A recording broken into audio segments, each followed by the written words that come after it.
Ya, pemirsa, kali ini saya sedang berada di kawasan Jakarta Pusat. Di sini saya akan mengajak Anda untuk bertemu dengan kelompok orang-orang yang memiliki kepedulian yang sangat tinggi untuk berbagi kebutuhan pokok kepada orang-orang yang membutuhkan.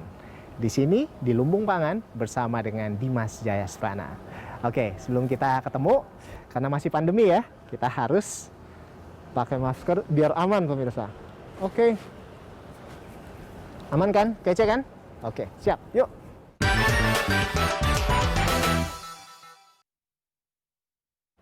Ini dia orangnya nih, pemirsa. Yo, Mas Dimas, gimana kabar? Sehat-sehat, baik. Waduh, luar biasa. Pemirsa, Dimas Jayasprana. Kita ngobrol dulu sama orang keren ini. Jadi gimana nih, lumbung pangan itu apa sebetulnya? Lumbung pangan itu inisiatif kami untuk berbagi ke warga sekitar sini ya, untuk membagikan istilah kami itu adalah kebutuhan dapur kemudian. Bentuknya bisa bumbu dapur dari bawang, cabai, lengkoas, jahe, sebut saja, garam, gula, sampai kemudian sayur mayur, tempe, lauk pauk pada dasarnya. Yang kami bagikan kepada siapapun yang merasa membutuhkan. Jadi kami juga tidak membuat klasifikasi khusus tentang siapa yang bisa menerima. Gitu. Artinya asas kebutuhannya kan yang tahu siapapun yang datang. Nah, sejauh ini yang membutuhkan ada siapa aja, Mas? Demografinya sebenarnya cukup luas. Selama ini dari yang ngantri, ya, memang dominan kemudian teman-teman yang tinggal di kolong rel sini misalnya, atau kemudian pemulung yang kemudian saya nggak tahu mereka standby-nya di mana gitu, tapi mereka beroperasi di area ini. Terus ada pekerja lepas semacam mungkin penjaga malam atau satpam tidak resmi sebut saja. Nah, itu model-model yang itu yang kemudian hadir untuk ikut ngantri. Oke. Nah, berarti sejauh ini kegiatannya selain bagi-bagi kebutuhan pokok buat yang membutuhkan, ini apa aja, Mas, kegiatannya dari lumbung pangan ini? Pada dasarnya kegiatan utamanya itu saja, berbagi, tapi itu terbungkus dalam satu proses yang lumayan panjang ya. Artinya kami juga secara tidak langsung mencoba untuk apa ya? Aku nggak mau menyebutnya sebagai edukasi seolah-olah jadi superior gitu seolah-olah, tapi berbagi informasi yang menurut kami berguna untuk semua. Misalnya sejak awal itu kami sudah tetapkan tentang istilahnya protap gitu kan ya, protap keamanan dan kesehatan untuk ngantri di lumbung pangan. Jarak harus dijaga 1 meter. Itu simple, itu kayak kelihatannya kecil tapi itu meter banget sih sebetulnya. Berguna dan penting banget. Jaga jarak 1 meter itu, terus wajib pakai masker, yang nggak pakai masker kami nggak ladenin, gitu. Dan kemudian waktu masuk ke area pengambilan, kami udah nyediain galon air itu untuk mereka wajib cuci tangan, harus cuci tangan. Nah, ini awal mulanya lumbung pangan ini sebetulnya sejak kapan, Mas? Secara teknis kami mulai pertama kali tanggal 29 April. 29 April. Oke, jadi pas COVID ini ya? Pas dari lagi Maret. pandemi itu ya, lagi pas heboh-hebohnya itu. Pandemi di Indonesia, oke. Terus selama bulan puasa itu 3 kali seminggu. Terus pasca Lebaran kami ubah jadi 2 kali seminggu, Senin dan Kamis. Sejauh ini berarti dari bulan April sampai sekarang sudah bulan Juli ini, nah itu sudah berapa box kira-kira dibagikan? Box ya hitungannya? Atau bukan box, sih? Jadi gini, plastik kantongan atau gimana? Enggak, jadi gini konsepnya lumbung pangan itu bayangkan aja warung, beneran warung. Oh, jadi mereka datang sesuai dengan kebutuhan mereka, mereka minta? Iya. Oke, gula, Ya. Beras, garam, gitu. Apapun yang ada di warung. Berarti dibatasi nanti dong? Nah, di awal memang kami masih lebih fluid ya, lebih cair untuk lu butuh ini gitu kan ya. Tapi dengan bertambah banyak orang dan segala macam, dan kemampuan kami untuk mengumpulkan barang dan segala macam juga terbatas. Akhirnya kami ubah sedikit. Para warga yang antri, kami menyebutnya warga lumbung yang antri, itu tetap dapat opsi. Misalnya begini, kami sediakan ada kangkung, ada bayam. Nggak boleh diambil dua-duanya, mau kangkung atau mau bayam. Jadi dipilih akhirnya. Kemudian kangkung itu punya teman misalnya, temennya cocoknya sama tempe misalnya. Oke. Berarti kangkung, tempe, masak kangkung tuh harus ada terasinya, terasi. Jadi lini sayurnya tuh kan kita udah tahu nih. Iya. Sampai ke meja makan tuh jadi seperti Paralelnya udah jelas ya. Ya, udah jelas. oke. Nah, begitu juga bayam. Jadi ada 2 opsi setidaknya. Nah, kemudian ada yang sifatnya kemudian jadinya default aja. Misalnya stok beras kami lagi banyak, ya udah lu pasti dapat beras, nggak usah diminta. Oke. Ini udah dikasih gitu kan. Oke. Soalnya kan kayak kemarin-kemarin tuh banyak kan bansos dari mana-mana. Kebanyakan sarden. Ya Betul, kan? Jujur, sarden. kebanyakan sarden dapatnya kan? Indomie, nah, kebanyakan mie instan dan lain sebagainya. ya. Kecap ya kan? Ya. Nah, artinya maksudnya nggak sesuai dengan kebutuhan si ini penerima ya Nah. kan? Karena mungkin di rumah sudah ada. Tapi di Betul. sini bisa milih gitu ya? Bisa milih. Ada ibaratnya paket-paketnya mau yang mana Ya. yang mana. Karena kami memang juga memulai dengan cara berpikir rumah tangga gitu. Oke. Aku bisa masak kebetulan, aku bisa masak. Sehingga ketika kemarin waktu bansos lagi banyak tuh, kan banyak yang sharing di medsos ya gitu. Iya. Aku lihat foto-fotonya, polanya akan selalu sama, beras, minyak goreng, mie instan gitu kan ya. Lalu aku bertanya kan sebagai orang yang bisa masak, terus beli bawangnya gimana? Terus makan pendampingnya apa, lauk pendampingnya dan Iya. segala macam. Dan aku merasa bahwa loh ini berarti ada kebutuhan yang belum terpenuhi sebenarnya gitu. Iya. Karena bawang itu tidak murah, cabai itu tidak murah. Ya kalau lagi harganya emang turun ya turun, tapi pada dasarnya itu bukan sesuatu yang bisa dianggap sepele. Seperti itu. Oke. Nah, disitulah muncul kemudian shaping ide dari si lumbung pangan sebenarnya. Waktu pandemi ini merebak, terus mulai terasa sekali berat buat banyak orang ya, ide itu muncul lagi. Wah, Ya. kayaknya bisa nih kita lakukan gitu kan ya. Tapi waktu itu eagernya belum ini ya terlalu itu. Sampai kemudian baca berita yang tentang ibu siapa itu yang di Tangerang Selatan kalau nggak salah yang iya. meninggal terusnya karena ya pada dasarnya bukan karena mati kelaparan sih sebenarnya, malnutrisi menurut saya. Tetapi moral story dari berita yang kami baca adalah dia datang ke Pak RT minta bantuan nih, gue nggak bisa makan gitu ya. Terus Pak RT-nya cuma jawab, ya nanti tunggu aja bansosnya belum turun. Nah jawaban itu tuh kemudian menjadi sangat menohok menurut kami, menurut saya gitu kan. Ya dari situlah Triggernya. ide tentang lumbung pangan itu langsung let's do it gitu. Itu. Agar jangan sampai ada korban seperti ibu-ibu yang di situ, yang tadi itu ya. Ya setidaknya kalau memang kita bisa melakukan sesuatu walaupun itu kecil, let's do it.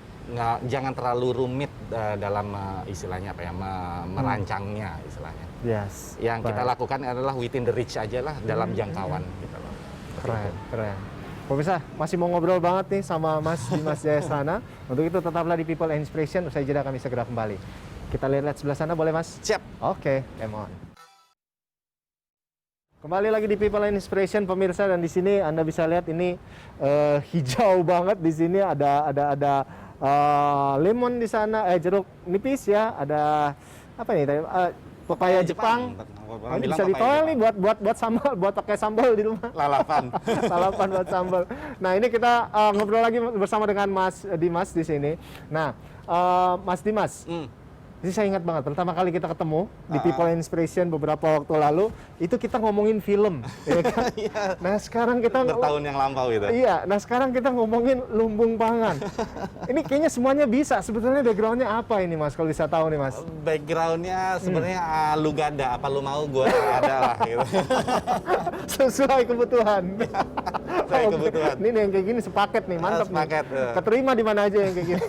Sebenarnya aku memang punya interest aja sih dengan banyak hal sebenarnya. Dan sekali aku punya interest, aku akan menaruh perhatian 100% ke situ, mempelajarinya. Jadi itu kenapa kemudian kayaknya aku ngerjain banyak hal. Yang sebenarnya itu berdasarkan interest yang sama sebenarnya sih. Interest yang sama itu adalah berbagi gitu. Jadi ya berdasarkan itulah kemudian apapun bentuk kegiatannya, biasanya memang itu triggernya dari interest untuk berbagi pengetahuan, berbagi akses, jaringan. Nah, terus nih kita mau nanya lagi. Jadi tadi kita sudah omongin bahwa ini banyak sekali membantu orang lain, terutama warga-warga sekitar sini di bawah kolong jembatan, pemulung dan lain sebagainya. Anda tentunya nggak bergerak sendirian. Dan ini tentunya untuk mengeluarkan kebutuhan-kebutuhan seperti ini nggak keluar dari kantong sendirian juga, ya kan? Tentunya Kadang. ada banyak, kadang ya kan? Ya mungkin 80% lah. Nah, tapi tentunya disupport oleh beberapa orang atau mungkin komunitas sejauh ini. Nah, itu siapa aja yang support sejauh ini, Mas? Itu bagian, menurutku bagian yang menarik sekali dari Lumbung Pangan sebenarnya. iya. Karena sebenarnya waktu kick off pertama Lumbung Pangan, aku membuat publikasi kecil lah untuk disebarkan di medsos. Iya. Di situ aku sampaikan idenya adalah berikan apa yang kamu punya. Jangan berikan sesuatu yang di luar jangkauan. Misalnya kalau punyanya setengah kilo bawang, ya kirim aja kalau emang mau dibagi gitu. Punya 5 butir telur, monggo gitu. Jadi tidak ada standarisasi tentang jumlah, tentang bentuk bahkan. Sering kali aku dikontak, boleh nggak kalau aku kirim ini gitu? Oh silakan, kirim aja. Nanti kami bantu atur bagaimana bantunya, bagi-baginya. Ini contoh real ya. Ada yang ngirim plastik gede banget, itu adalah saus-saus bekas fast food. Oh, oke. Banyak banget, beneran banyak banget. Oh, gitu yang saset itu, yang kecil-kecil. Yang saset itu. Dia kontak, aku nggak tahu apakah itu berguna atau enggak gitu kan ya. Aku bilang, tenang aja Mbak, pasti ada yang butuh gitu kan. Waktu kami bagikan itu langsung habis, karena kemudian ada yang ngomong, wah ini enak buat nasi goreng gitu. Aku juga baru tahu ternyata ada teknik membuat nasi goreng pakai sambal menggunakan itu. saus-saus itu misalnya. Nah, bisa. orang-orang yang kemudian berdonasi ke Lumbung Pangan itu beneran dari spektrum yang sangat luas. Maksudnya beneran dari orang-orang yang anonim, banyak anonim gitu ya. Lalu dari teman-temanku juga, teman-teman SMA aku kemudian kontak dan segala macam. Yang kemudian aku selalu tekankan ke mereka bahwa tolong jangan berpikir terlalu besar, jangan berpikir terlalu rumit tentang membantu gitu lah. Kalau emang punyanya itu seadanya aja monggo gitu. Oke, Ada kami dikirimin beneran itu dari isi dapur orang ini yang ngirim. Beneran isi dapur, waktu kami buka itu jelas itu isi dapur, bukan belanja ke supermarket atau ke warung ya. Lalu dia WhatsApp, aku sebenarnya malu gitu, ibuku juga gabung dari dapur ibunya gitu kan ya. Terus aku bilang, Mbak, nggak ada yang harus dijadikan hal yang malu dari berbuat baik, santai aja gitu. Ada juga ini yang menyentuh sekali ya, ada orang yang aku kenal ngontak, terus dia bilang, Dim, sorry gue nggak bisa ngirim bahan makanan, gue lagi repot gitu ya. Jadi boleh nggak gue kirim duit? Oh boleh silakan. Iya nih, kebetulan gue dapat pesangon. Lu dapat pesangon, emang lu PH? Iya. Terus dia berbagi pesangon. Dia di PHK. Terus pesangon yang dia dapat, dia kayak semacam mungkin udah janji gitu ya ke dirinya sendiri. Aku nggak ngerti lah, lalu dia kirim. Maksudnya yang ngirim nih orang yang baru di PHK gitu. Iya, benar. Nah, jadi ini yang menarik adalah bahwa dia berbagi bukan karena kelebihannya dia, tapi justru dia berbagi di saat dia justru lagi membutuhkan. Itu luar biasa. Iya, karena kemudian gini, joke-nya begini. Nggak bisa bayar kartu kredit, itu beda sama nggak bisa makan. Nah, ini menarik sini. Jadi saya percaya juga Anda kan nggak one man show di sini, ada tim. Tadi katanya ada ibu juga. Banyak orang-orang yang bantu. Ada tim juga yang membantu. Tim. Nah, kalau gitu bagaimana kalau saya kenalan kita kenalan sama Join? Yang membantu di Lumbung Pangan. Nah, ini nih orang-orang belakang layar nih, ya kan?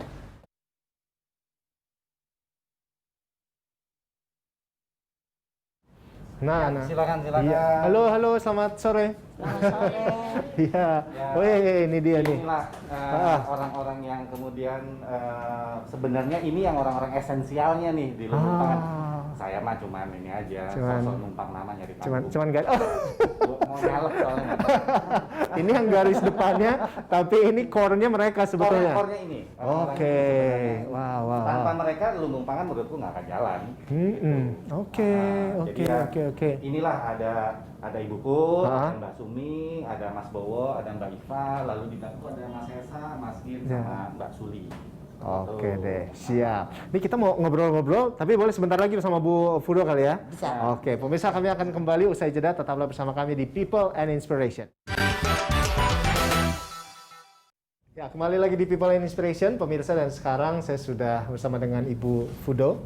Ya, atau di sini biasa dipanggil Nenek ya, Bu ya? Nenek, iya. Dipanggil Nenek, iya. Bu Fudo ini adalah ibu dari Mas Dimas, yang ini merupakan sosok penting juga di lumbung pangan ini. Yang paling penting justru ya kan, di sini Ibu lebih ke apa? Packing gitu ya Bu? Ya, kembali ke packing ya.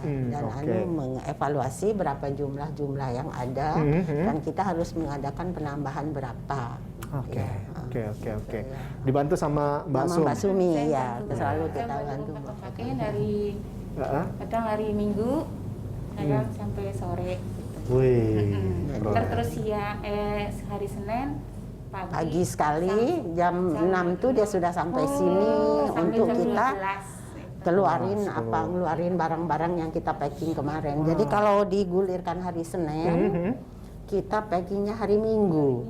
Jadi Minggu jam 1 tuh dia harus sudah datang di sini dan kita membungkus beras atau tepung apa aja yang ada, Iya. minyak gitu.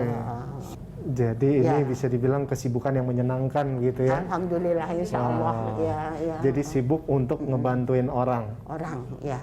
Nah ini keren banget sih Bu. Ibu, nih bisa diceritain nih kenapa sih Ibu mau terlibat sama itu yang tadi katanya anak yang paling bandel itu Mas Dimas itu? Ya gimana ya, berawal dari suatu apa ya Dimas ya, itu ada berita yang sempat viral ya, Oh, yang ibu ibu-ibu Yuli kelaparan yang meninggal, minum. Jadi malnutrisi. yang posting dia di ini apa WA keluarga. Jadi saya oke. bilang, nak, ini kemana aparat desanya ya? Kenapa kok ibu ini sampai meninggal karena nggak makan? Saya bilang, kenapa orang kok nggak mau bantu sih? Gitu. Iya. Sedih ya lihat peristiwa seperti itu. Kemudian timbul ide dari Mas Dimas untuk bagaimana Bu kalau kita ngadain lumbung pangan. Apa itu nak lumbung pangan? Jadi kasih tahu lah ini gitu. Ya oke deh, bagaimana kita memulainya? Saya bilang. Nah sebelumnya kan Mas Dimas kan punya warung tenda itu, Iya, sebetulnya bukan untuk Mas Dimas tadinya, hanya untuk membantu orang juga yang kehilangan pekerjaan supaya dia jual mie di situ, mie rebus. Bisa nggak Bu bantu modalin untuk beli tenda gini-gini? Ternyata alhamdulillah orangnya nggak mau, sudah disiapin. Akhirnya dia sendirilah, si Dimas sendirilah yang sambil kerja jual mie di situ. Nah kemudian karena ada COVID ini, Bu, dia bilang warung tutup sementara. Jadi sisa mie itu ada kira-kira 30 bungkusan lah dengan kecap dan segala macam itu di awal dari itu. Kemudian ibu di rumah ada apa? Gitu. Ya, kita kumpulkan. Jadi diawali memang dari kami berdua dan keluarga. Oh. Ya, iya, itu. iya. Pertama kali buka 29 April itu hanya untuk 20 orang. Sejauh ini sampai sudah Sampai udah 160, sempat kemarin 200. 170-an ya? Tapi sempat kemarin 200 ya. 200. Oh, sempat 200. Iya. Meludak benar-benar. Tapi alhamdulillah mereka mau menerima. Udah nggak dapat sayur, hanya dapat ini. Oh ya Bu, nggak apa-apa gitu. Nah ini kan Bu, Ibu sama Mbak Sum sama teman-teman yang lain juga memang yang ibaratnya terjun langsung ke lapangan, ngelihat situasi seperti apa di lapangan, banyak orang yang datang, orang yang membutuhkan ini. Nah ada nggak sih cerita-cerita yang nggak bisa dilupain, yang membuat Ibu tuh tetap oke, apapun keadaannya saya akan tetap berjuang untuk hal ini gitu? Ya melihat orang-orang yang artinya ya, yang ibu sangat sedih sebetulnya ya. Seberapa sih harganya satu saset bumbu penyedap? Berapa sih harganya sejumput garam? Itu mereka butuhkan. Itu loh yang sangat menyentuh, bahwa kita tuh bagaimana caranya supaya kita bisa memberi itu gitu loh. Ya kecil ya Mas, kecil ya, garam dengan bumbu masak kan, istilahnya itu nggak ada harganya sebetulnya. Beras tapi mereka mungkin dikit butuh, gitu. gitu. Senang aja, senang. Keren. Ini sih keren banget sih saya ngelihat nih senang juga bisa melihat seperti ini. Jadi ternyata di Indonesia juga masih banyak orang yang memang peduli dengan orang lain. Ada banyak orang bilang masa-masa sekarang orang banyak kan yang egois. Buktinya ini saya masih ketemu kok masih sama orang-orang yang gak egois, yang masih mau berbagi gitu ya. Melakukan sesuatu capek-capean untuk bantu orang lain. Nah mungkin ini Bu terakhir ada pesan apa gitu yang bisa dibagikan ke pemirsa mungkin yang nonton sekarang yang mungkin pengen membantu, tapi bingung mau membantu seperti apa, nggak tahu harus bagaimana caranya. Ini apa pesan yang bisa bagikan? Kalau menurut Ibu ya, kita membantu tuh nggak perlu wah harus sekian, punya uang sekian juta, ya nggak perlu. Jadi seperti konsepnya Lumbung Pangan ini, sekalipun hanya sejumput garam, segenggam bawang merah, segenggam bawang putih, segenggam cabai, kalau memang berniat untuk memberi, monggo silahkan gitu loh. Jadi kita tuh memberi itu tidak perlu kita nunggu uang kita banyak dulu. Ya paling tidak kita bisa berbagi kepada orang, apa yang perlu saya bagikan gitu loh. Siap. Terima kasih banyak Bu. Kita Sama-sama. berharap dari liputan ini ada banyak orang juga yang tertular untuk membagikan Mudah-mudahan. inspirasi, membagikan apa yang mereka punya untuk orang-orang yang membutuhkan. Terima kasih banyak Ibu Fudo dan juga teman-teman semuanya tim. Sukses terus dan tetap semangat. Mudah-mudahan. Ya pemirsa, demikian pembicaraan kita bersama dengan Mas Dimas dan juga rekan-rekan dari Lumbung Pangan. Jangan lupa pemirsa untuk tetap lakukan kebaikan sekecil apapun itu bermanfaat bagi banyak orang. Saya Rolando Sambuaga pamit. See you.